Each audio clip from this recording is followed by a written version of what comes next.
There will never be a point in your life where it's the right time to do a great thing.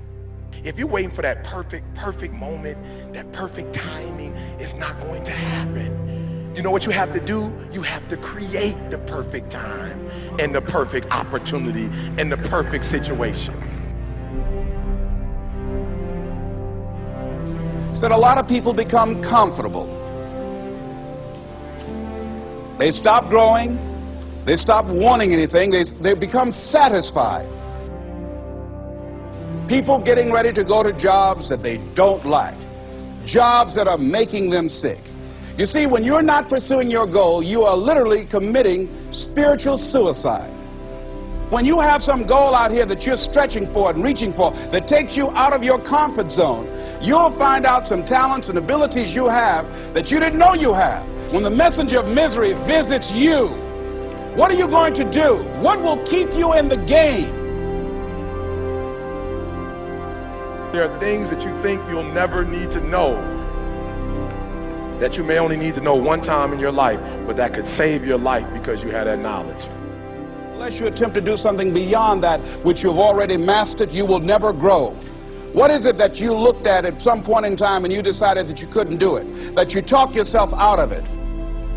If you're waiting on your next door neighbor to make it happen for you, it may not happen. If you're waiting on your mother or your father, they may be so ancient in their thinking that they don't understand this opportunity that you have. And if you're waiting on them, it may never get done. You don't beg average people to be phenomenal. You don't beg good people to be phenomenal. You just are phenomenal, and you will attract phenomenal.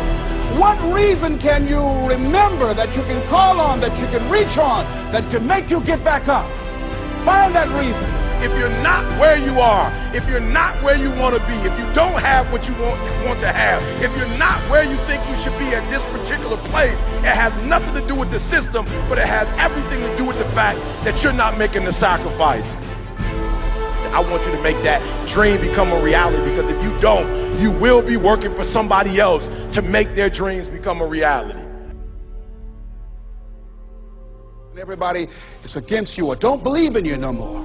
And let me tell you something, that's a lonely feeling. It's a lonely feeling, particularly people that you're doing it for.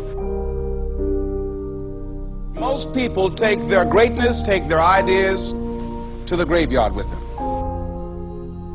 Listen to me, if it was easy, everybody would do it. There are people right now who are working who don't want to work. There are people who hate their jobs, but they keep getting up to do it.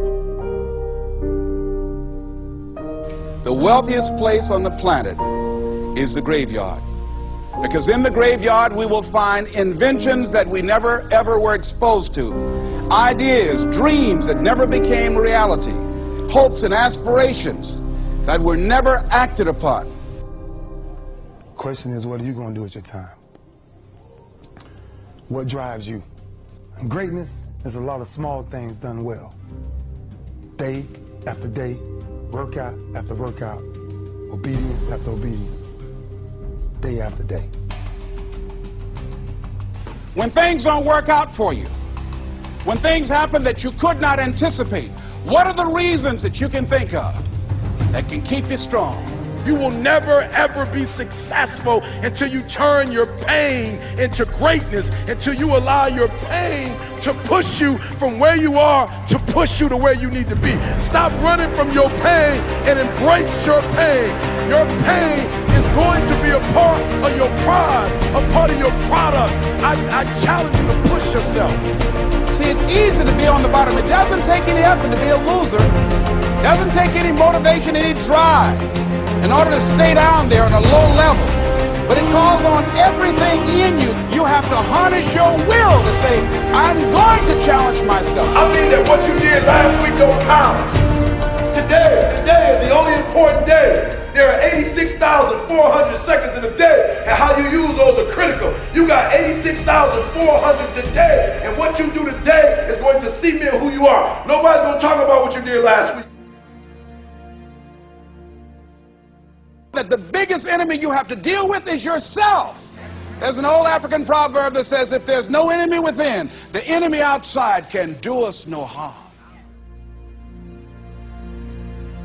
you have this opportunity of a lifetime. It means absolutely nothing if you don't take advantage of it in the lifetime of this opportunity. I got a saying that when life knocks you down, try and land on your back, because if you can look up, you can get up.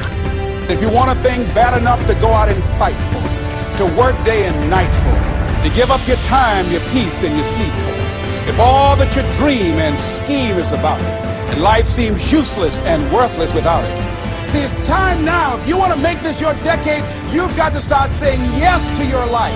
You've got to start saying yes to your dreams, yes to your unfolding future, yes to your potential, as opposed to saying no. When you die, die on E.